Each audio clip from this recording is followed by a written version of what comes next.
Welcome to Ready to Exhale, where we center Black women, their lived experiences, expertise, and rich stories. In each episode, we will gain a deeper understanding of what it takes to hold space for our own well-being. This is a brave space where you will be inspired to express your joy and live in the fullness of who you are. It's also a place where we are no longer waiting to exhale.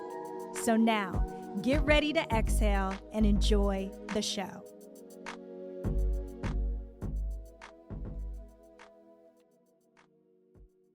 When I think about women who create space for Black women to breathe, to tell our truths, and to be fully ourselves, Tamara Winfrey-Harris is at the top of that list. She's the award-winning author of Dear Black Girl and The Sisters Are All Right, books that speak to our hearts, challenge the lies told about us, and celebrate our brilliance. Tamara's work has always been about creating community, whether through her writing, her leadership here in Indianapolis, or her unwavering commitment to the well-being of Black women and girls. In this conversation, we talk about the power of storytelling, the importance of spaces where we can show up as our whole selves, and the joy that comes when we gather in our own truth. Tamara, we honor you, we see you, and we affirm that the work you do matters deeply, and so do you. I hope that you enjoy this conversation as much as I did with Tamara Winfrey-Harris. All right. Well, I'm so excited to have you on the show today. Welcome, welcome, welcome. Yeah, thanks for taking time to be with us and chat with us today. Thank you for having me. I'm so honored to be here with you. We've carved out time on this Friday summer afternoon to sit down and just chat a little bit. I'd like for you to just share with our listeners, who's Tamara? Ooh, who's Tamara? Tamara is a daughter of the Great Migration. I'm a native of Gary, Indiana. My dad immigrated there from Mississippi. My mom was born in northern Indiana, but her parents also immigrated from the South. I am a writer. I am a speaker. I am a woman fan, a fan of all women. I am a president of a not for profit organization. I am a wife. I am a bonus mom.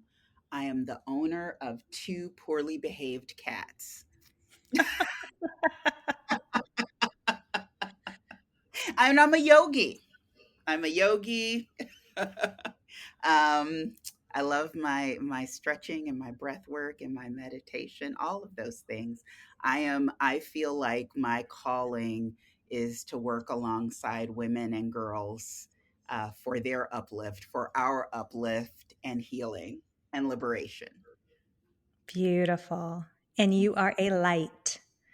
A Thank bright you. light for all of Thank us. I've been fortunate enough to experience some of that light, watching you shine and reading your work and being at events that you're, sitting and as a panelist or doing the interviewing on you. panels. And your light is bright. Thank you for the light that you bring. I know that in order for that light to shine, there has to be some deep work, right? Internal work that you've done that we don't see. So I just want to thank you for that journey that you've taken and the work that you do internally so that you can shine your light so brightly and we get to bask in it. So thank you for who you are and what you bring to the world. If you could describe your work today in one sentence, not your title, but your mission, what would it be? So if we're talking about my 9 to 5, which is now very aligned with my 5 to 9, um, I am the president of Women's Fund of Central Indiana. I know you said not my title, but I say that in order to say that I work every day to answer the call of community to make systemic change for women, to advocate for women's rights, and to build collective power for women and girls. And, I'm very lucky. I stepped into this role in early 2023. And the reason I always feel like I have to name it is because finally in my career, my day job is aligned with my values and what I love. Because Mhm. my writing and my speaking and my yoga teaching and all of those things have always been aligned around how do we get women to liberation. And specifically, I've worked with Black women and other women of color, and how do we get them to liberation? Yeah, beautiful. I Mhm. love that your day job there's alignment there with your values because sometimes it's really hard when we work a day job where we feel a little bit disconnected from our values and we have to kind of separate the two. I love that you're able to kind of bring all of who you are, your passion, your values to your daytime work. It's Which is beautiful. absolutely a privilege, It and I is. realize it is.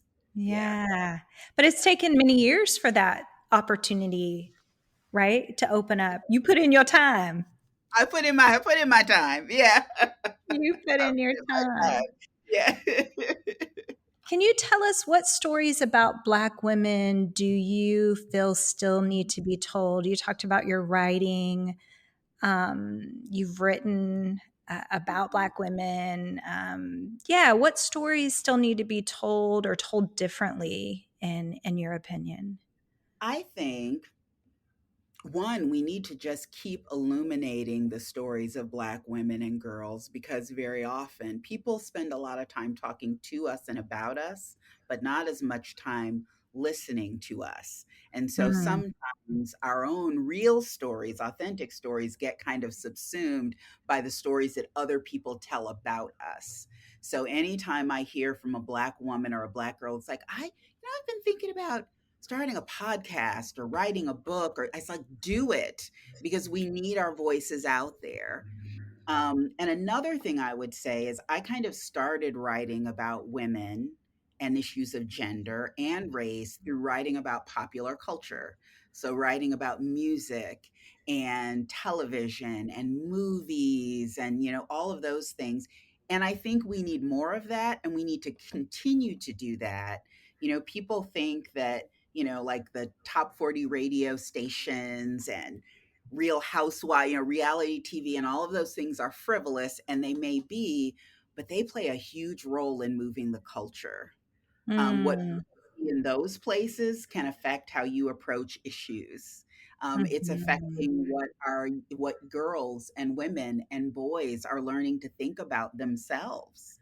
That's Those things are right. powerful because we feel like they're frivolous and we'll dance to them. And so, a lot of, you'll see my essay about Beyonce and the Lemonade Reader and talking about how, what we can learn about how people view Black women and feminism through looking at how Beyonce is talked about in public.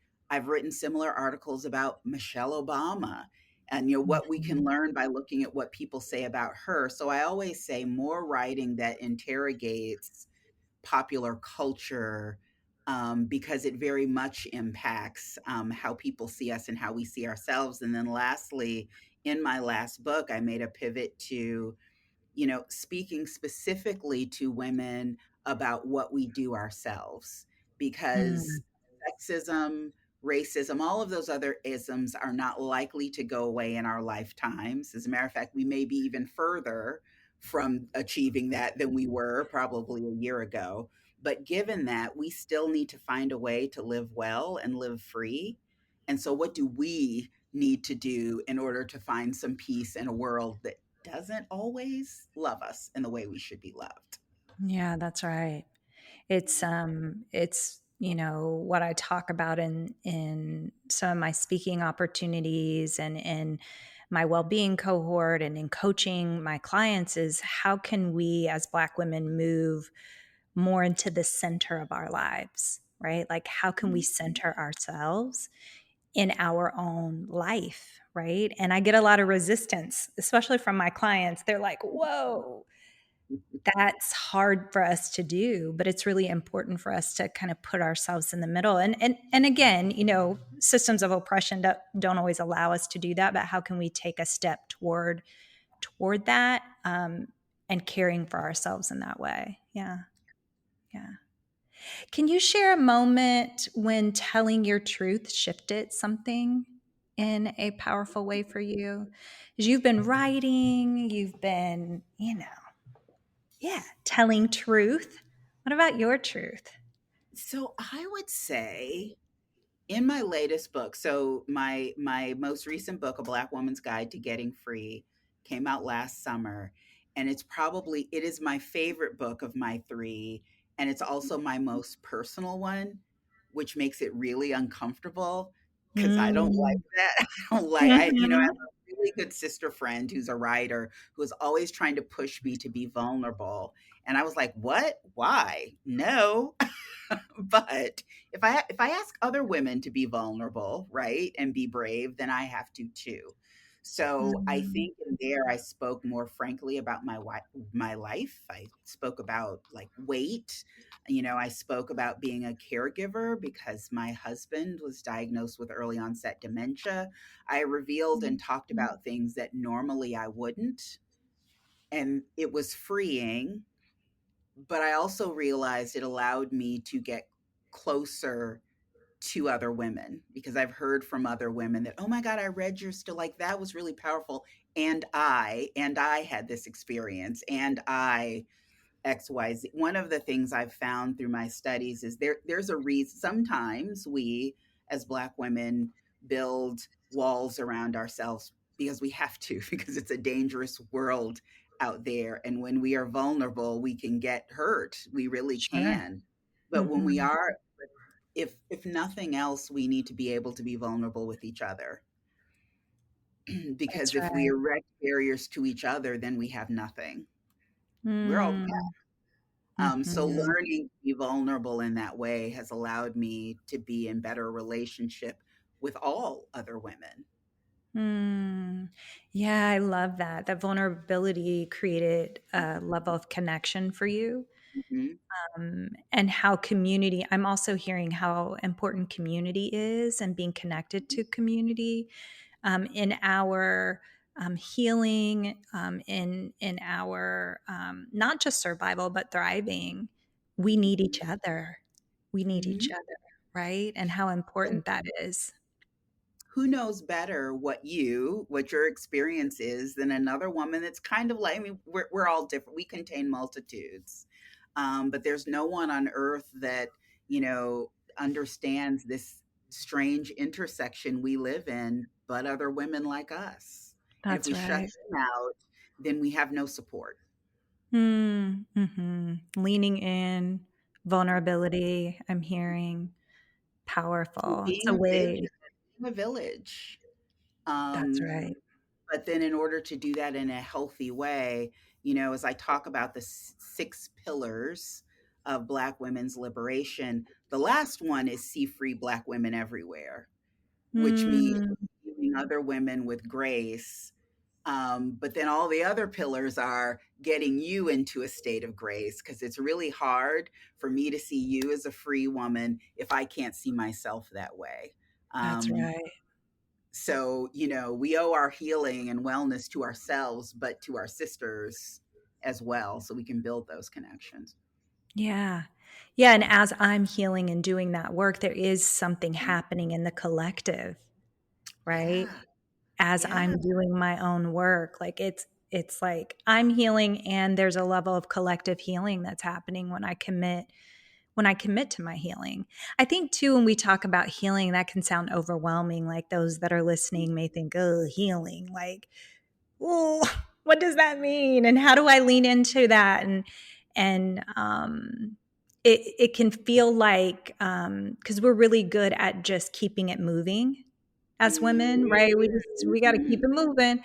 And I think sometimes even with the work that I do around exhale and pausing and slowing down and taking a breath, and I think that can be and feel overwhelming to somebody listening today? Like, oh, what does that mean? What does that look like? Because it could feel like I'm like, maybe it's an opportunity to kind of pick a scab off of a wound that isn't quite healed yet. And that could feel overwhelming. So I'm curious around, yeah, your thoughts around that, or any encouragement that you could give to some listeners. You're right. Like sometimes I think going all the way to healing is like, wait a minute, that like, are you going to tell me I'm going to go from here to being perfect? Right. Healed sounds like a lot. The way I like to think of it again as a yogi, in yoga, there are these things called yamas and niyamas. They're kind of the do's and don'ts. That's the easiest way to put it. And one of these, and some would say the greatest of these, is the idea of ahimsa, which is being not doing harm, nonviolence, not doing harm. And a lot of people, when they think about that, they think as an external thing. Like I know I shouldn't harm Katara. I'm not going to hit her. I'm not going to be, but that also means yourself. And I think that's the part we Mm. always forget about is, and so I try to encourage women to think about what it means to do no harm to yourself. So if you can't get all the way Mm. to healing, can you stop the harm? So when you don't see your therapist, that's harm. When you don't speak up for yourself, that's harm. When you don't say no when you should say no, that's harm. Like all of those things are harm. So how do you think about, if you think about not doing harm, and most of us are dedicated to not harming other people, can you see yourself in that same light? Such great wisdom. Such great wisdom. How do we not And pushing ourselves to exhaustion is harm? yes. And I always ask women to think about, would you do that to your child? Like if you have a daughter, would you do that to your daughter? Would you do that to your best friend? Would you do that to your mother? And very often we would say, no, you would never have your child not eat all day and just say, well, you're busy. You don't need to eat. But we will do it to ourselves in a minute. Ooh, hello. And why is That's that? so Why is that okay? Why is it so okay to starve true. Qatar? That's right. Or to not sleep, or to right, like, not rest or pause, Right. or yeah, yeah, yeah. Ooh, hello. The wisdom is dropping, and it's hot. I was gonna ask you too, like, how does that healing work? You talked about being a yogi. How does your healing work inform your leadership? You're in leadership, you're running an organization. How does that inform your I think leadership? it's kind of given me a North Star. I mean, I love yogic philosophy. I love the principles of yoga. And for those of you who don't know, yoga is more than just um, an exercise. There are 8 limbs of yoga, with a lot of guidance on how to live your life, breathing, meditation, how you can live freely. And that means a lot to me. And I try to use that to guide how I approach things. It's given me a North Star, um, because there's not a lot of perfection in life.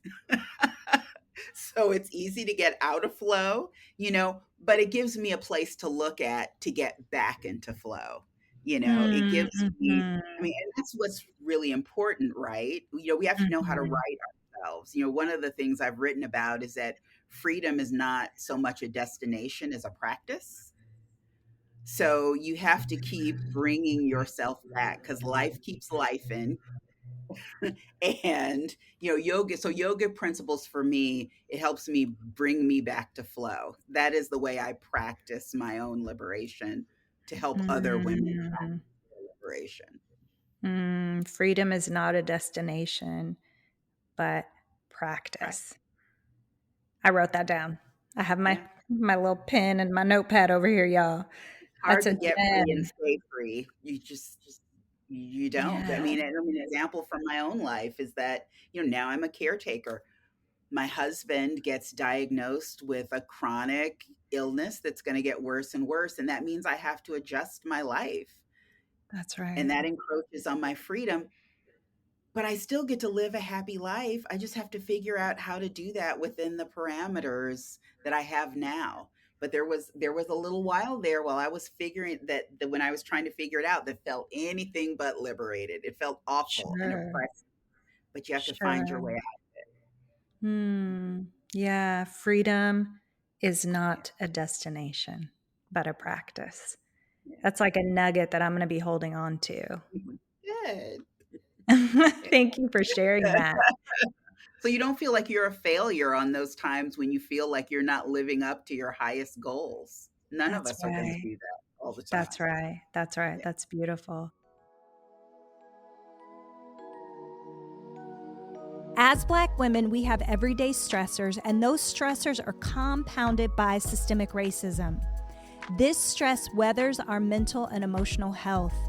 It's imperative to move this stress out of our bodies so we can live healthier and happier lives. Exhale app is a resource to partner with you in your well-being journey. To download, go to the App Store and Google Play. Now, let's get back to our episode. Mhm. Um, I think you know about our report, the State of Self-Care for Black Women report that we did at Exhale.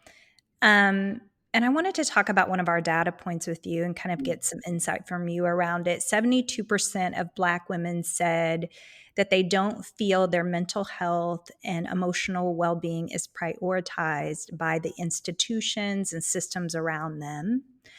When you hear that stat, that data point, what comes up for you? And how do we begin to change that?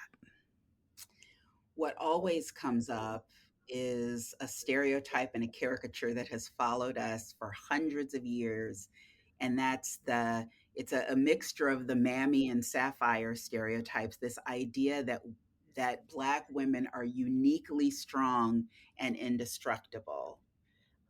It's a narrative that came out of slavery because, how do you justify holding a woman, a human being, in bondage and using her to breed new property? And at a time when you say women are just so delicate, you want her out and working alongside men. How do you do that? Well, you come up with these narratives that she's indestructible and not really human and not really a woman.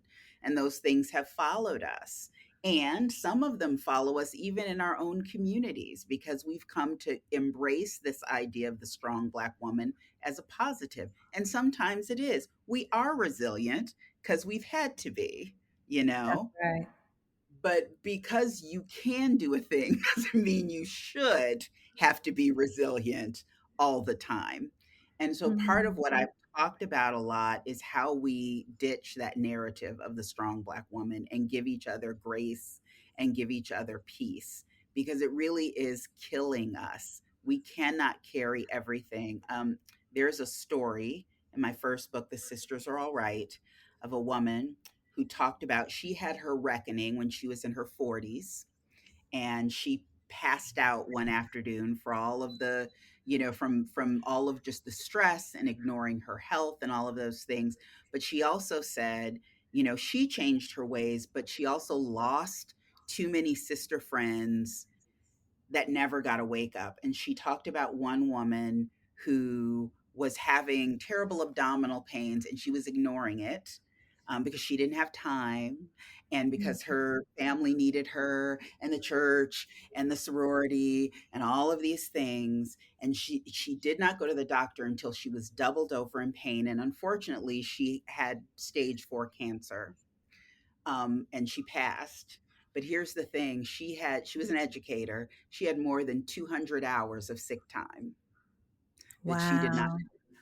It was available to her. This wasn't even a case because we know many of us work jobs where you can't leave, and that's not what we're talking about. She did not leave because she felt like I'm just going to suck it up and I'm going to ignore what's going on with me. And a lot of us do that a lot of the time because we have to be strong for everybody and we have to stop it because it's killing us. It's killing us. That's right. Yeah. It's like kind of drawing a line in the sand, right? Yeah. Take the Yeah. days. Take the Yeah. days off. Listen to your body, right? Take care of yourself, right? Because Even nothing when you're these trying to do, none of no, nobody you're trying to support, like you can't support anybody if you're dead. That's right. So yeah. Yeah. Any of the things And that are important to you. If you're not okay, you can't do it. that's Yeah. right. And we can't, and that's the message I think that, not that I think, that we're trying to kind of like preach at Exhale, Mhm. is like these systems are going to do what they do. They're going to weather us, they're going to harm us, they're going to kill us, they're going to do what they do. If we can resist by pulling back and just taking 5, 10, 15 minutes to do some deep breathing, or let me do a session with my therapist, or let me do some yoga, or right, like what are those things that we can incorporate in our lives? And I know that when I say this, maybe Mhm. those of you that are listening are thinking I don't have time.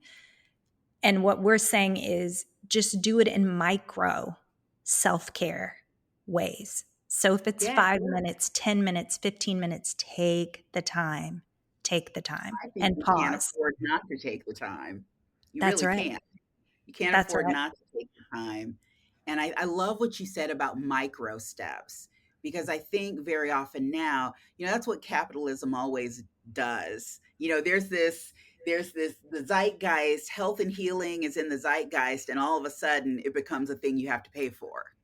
That's You right. don't have to pay for self-care. Self-care is not consumerism. It does not have to be, I mean, I'm going to get a mani-pedi and I'm going to go to it. It can be those. I love it when it's those things, but that is not what self-care is. That's right. Self-care can be saying no. Self-care can be, I commit to locking myself in the bathroom for 10 minutes every evening between getting the kids dinner and going to bed. Is whatever you need it to, whatever what you need it to be. What gives you joy? What makes you feel a little bit better? What erases some of the harm and helps you stop doing harm? That's right. Just Yeah, small ways. That's all yeah. we're saying. Take some small ways if you're listening. It could be a walk around the block, right? It could be putting your hand on a tree, your feet in grass. It could be going to the Mhm, bathroom, taking some deep mhm, inhales and slow mhm. exhales. It could be setting that boundary, saying no. Um, really thinking about what do I need in this moment is self-care. Even tuning into ourselves and saying, actually, what do I actually need right now? Maybe it's a sip of water. Maybe it's to call my best friend or my sister, right? Like, what do I actually need right now? Maybe it's to call the doctor and make an appointment because I'm having pain that will not go away, right? Like, what do I actually need? And then taking a step toward that. It's tuning I in, love the way you articulated that, because I never really thought about that, where it really is demonstrating your care for yourself.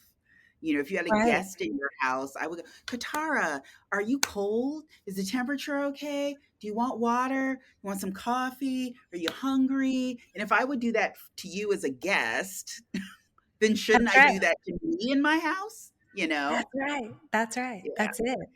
It's like turning that care that we're so good at as Black women. We're so good at giving it out. Many of us are caring for so many people, not just our family, but our community. We're involved in organizations, we sit on boards, we're volunteering here. But we are good at providing care. Yep. What does it look like to turn that toward you and say, I'm actually going to care for myself today? And what does that look like? It's going to look different. It's like what you said about freedom is not a destination, but a practice. It's like this is a practice as well. It's like, how do I like kind of just pay attention to what I need? In any given moment, right? If I'm Mhm. activated at work because of what somebody said, experienced a microaggression, I can feel that I'm activated. Okay, what do I need Mhm. in this moment? Do I need to step outside? Do I need to, go scream in a pillow? Like, what do I actually need? And then again, just taking a step. We're just saying taking a step toward caring for yourself, and just the tuning in is care. The tuning in is care. what if you could, I don't know, I'm just making up a practice now. Like, what if you sent a reminder to yourself every hour that just said, what do I need? And that's how you were Mm. like, I wonder what that would look like for the day. What do I need right now? What do I need to put in my body? What do I need to listen to? What do I need to, because some like what you would discover that way. Stop thinking about what you should do and ask what you need. I love that because we can set our phones to little reminders in our calendars, pop up reminders. I'm going to do that. I'm going to do that. Thank you for I'm that. gonna, we're gonna do Let's do Katara that. and Let's commit to do Tamara that. experiment, and then we'll tell the people what That's happened. right. I love We'll do. that. We'll have to circle back and do a part two. Yeah, yes. Give everybody an Then update on you how have that you have went. to actually give yourself the thing that you need. Because the other thing we do is, I need this, but I don't have time to like. I don't have time to go to the bathroom. I don't, Right. go. Yeah. I don't have time to eat. I don't have time to. Yeah. I have time to Yeah. eat. Yeah, yeah, Set the reminder. Do the thing. yep. What does a liberated well-being practice look like for you? Like, what are your non-negotiables? Mm. For me, I must have some me time. I'm an introvert. And Mm. people are always surprised when I say that because I can fake being an extrovert, but I run out of steam really quickly. And so it's really important for me to carve out time to be alone and decompress. And so that's why I've worked in, some tactics like, I committed to, like, if I can just go and sit in a park, or there's a little trail near me like Potter's Bridge and like Noblesville, if I can just go sit for 15 minutes, that can change my outlook on life. Just Yeah. 10 minutes sitting under some trees. And that's important for me. Music is very important for me. um, I'm not good when I don't sleep. I tire out really, really easily. I've learned. And then there are some other things. Like, I realized with a friend last week, I don't do book clubs. I said I'm going to stop, and I'm not agreeing to do anymore, and that is self-care, because I had like two or three book clubs that I somehow agreed to be in and I want to be in, but I can't read extra books in addition to the ones I want to read for my own, joy. And then I always felt like I was disappointing someone. There are these groups of women, I'm supposed to be there, can't go, supposed to do this, can't do it. And I need to just let it go. Why am I trying to make myself? Mm, I need to let it go and learn to say no to these things because they really don't fit in to the authentic life that I want to build. So I think mm, it's all of those things, building in regular practice, but yeah. also learning what are the things that fit in your life now and what things don't. And anytime you feel like you're always if you're always disappointing yourself, then you probably need to interrogate whether something should be part of your health wellness routine or your life. Yeah, I think that's interesting you saying that because it changes in different seasons of our lives Yeah. too, right? Maybe there was a time where there was room and space for book clubs where there isn't now, right? There was a And time that felt nurturing. That right. was a nurturing space for me. And now it's not. It feels like it's taking from you versus, Yeah. right? So it's almost like reevaluating what I need. Again, going back to like, let me just pause and what is this really giving me life or is it taking from me? Right? Is Mhm. this more work? Is this taking more energy or is it life giving? Right. And it's not that we're not involved in relational, right? Like Mhm. exchange. It's just, it has to be life giving to me too. Mhm. Right. And Yes. what does that Yes. look like? And if it's not what it was 5 years ago, that's okay. Yeah. Yeah.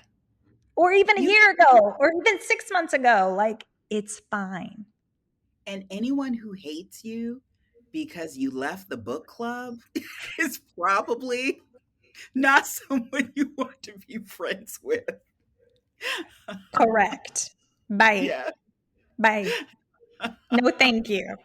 Yes. I mean, a lot of times it's there are so many things I think we commit to to lead committees, to, all of those things we as busy women commit to when we know we don't have time, but we do it because of other people's expectations, and then we can't disentangle ourselves. And the person who ends up losing is us.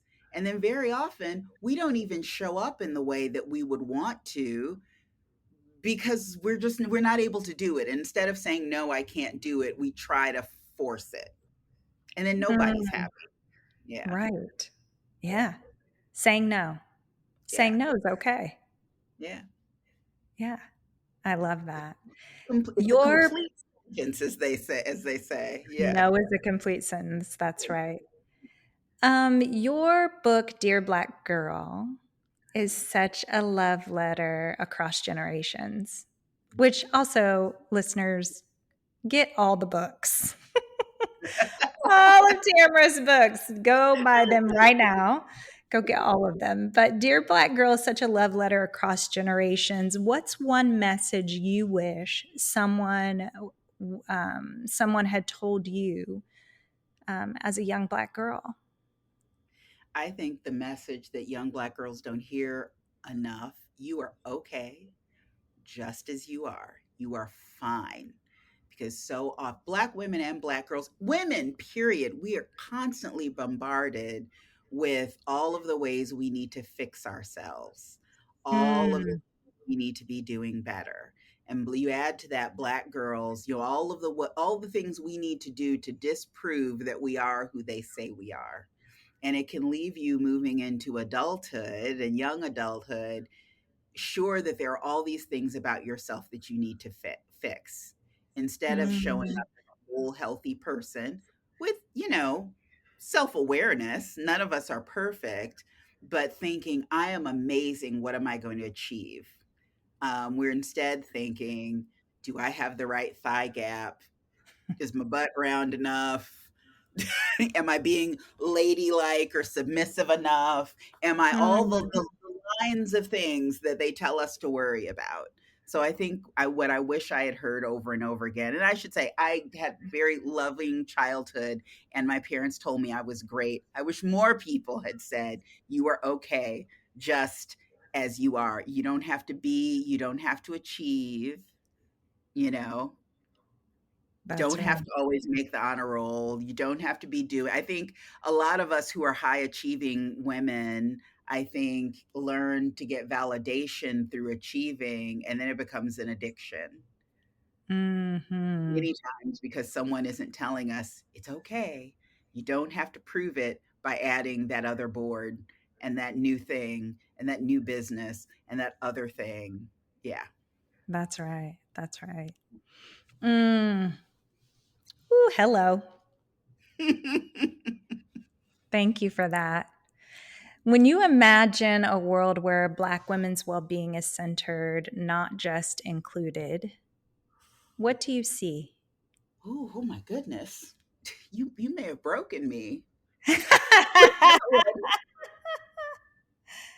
don't even know what that looks like. I I you know. know you know what, I'll say this, and one of the things that I do say to women is that I really can't tell you because I can only tell you what my liberation looks like, because Hmm. it's gonna look different from all of us because we want different things, and I suppose the world that centered, Black women's, wellness and well-being would be one that allowed us to lead and make decisions on our own lives. Because then we would Mm, be healthy and well, because we would have the freedom to move and make decisions that work for us and for our own families. I sounds feel like like a that's all anyone can help. So I have even tattooed on my arm one of my favorite Sanskrit prayers that you sometimes hear in, yoga class, Loka Samasta Sukhino Bhavantu, which means may all beings be happy, healthy, safe, and free. What else does anyone need? I think that's what a world would look like for Black women, for all human beings, is that we have the freedom to be happy, healthy, safe, and liberated on our own terms. on our own terms. Yeah. Sounds like a beautiful world to me. And Hmm. that's what you're doing with the work that you do, the writings, the speaking, being the president of your organization, like it's like we are imagining and reimagining and imagining and reimagining and believing that one day a world like that is possible, even with the shit show that's happening all around us right now. And I want to, name that that's happening, Uh-huh. and imagining a new world is Yeah, possible. That's even. I mean, that is we possible. have to dream. We have to dream, right? Well, that was our collective goal: healthy, happy, safe, free. Like what else does anybody want? That's right. What if we enacted policies that made it possible to for everybody to be that? That's right. Well, we should put you in charge. I, you should. I just I like know. tell people, just get. Get it together, y'all. Get it together. Follow Black women. Listen to Black women. We will take you to the promised land. Period. Give me, put me in charge. Give me some cupcakes and a 24 pack of Coke Zero. Come back at the end of the weekend. I'll have something hammered out. We'll have it hammered out. Do this. Yeah. I love that. Complete this sentence before we wrap up for me, please. When Black women exhale, fill in the blank. Ooh. I think when Black women exhale, we rise. Yes, we I mean, do.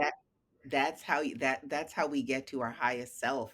And when we are working as our highest selves, not that I don't say Black women should indulge in wellness and self-care so we can be more useful. That's not what I'm saying. But Mm-hmm. when you look at all we have achieved under less than great circumstances, all that we have done, all that we have led, when we're not centered anywhere, imagine what we could do if we were allowed to flourish. It's like, what would happen if you watered the plant and let it get sun and you gave it That's right. food and you really nurtured it? What could it be? I mean, Mm-hmm. we could achieve everything, we could be everything, or we could just be, if we were allowed, if we were nurtured and allowed to be free and just allowed to breathe. Yeah, Yeah, beautiful. yeah. Beautiful. How can our audience, those that are listening to the podcast, Ready to Exhale podcast, listeners, support you, your mission, be a part of what you're building? Yeah, how can folks lean in to what you're doing? Well, you can certainly learn more about me and my writing at tamarawinfreyharris.com. I hope that you will also buy my books. Go to whatever your favorite bookstore is, but I always encourage people to support local independent bookstores, especially those owned by women and people of color, because there are so few. And if we don't support them, they will not be. Yes, you can go to Amazon, but instead, if you're here in Indy, go to Loudmouth Books or go to Indie Reads or one of those great places. And I would also say visit womensfund.org. And you don't have to support us, though I hope you will, but know that women and girls issues get just 1.9% of all philanthropic giving in our country, when we are more than half of the population. So if you want to see women and girls get healthy, happy, safe, and free, then you need to support the organizations that are doing that work, and not just all of the other women and the Girl Scouts, girls, all of those things. Support those things because they don't get enough support, and that's the key to our healing. That's right. That's Yeah. right. Thank you so much for Thank taking time you. to sit with me and have this conversation. My hope is that you get some time this weekend to pause and to exhale and to do some more forest bathing if it's not too hot. Can And I that, can I yes, interrupt you? Say a quick yes. thing. Just thank you. One thing I forgot to do is to thank you because I truly am honored to be in this space. One of the things that gave me permission when I started going on a wellness journey, when I was still, a yoga student in class, was seeing your Exhale app and seeing a woman of color who was doing something like championing something like that. It gave me permission, and knowing that there Mm. were other women out there doing it, and this is a thing, and I can do this. And the more we see things like that, the more we will all be healthy, happy, safe, and free. So thank you for everything Mm. that you do to make this space and liberation possible for women. Aw, thank you for saying that. Now I'm all in tears. You got me crying. I'm going to get me a Kleenex. Thank you for saying that. Thank you for saying that. It feels good to be seen. So thank you. I love you. I appreciate you. This was a wonderful episode. For those of you listening, go follow Tamara on all the platforms, buy all of her books, and support what she's doing. Thank you. Thank you. Thank you. Exhale is a social movement prioritizing the overall well-being of Black women. You can join our movement by subscribing to this podcast and downloading Exhale app, and by continuing to prioritize yourself and your well-being. Keep taking deep inhales and long, long exhales. Until next time.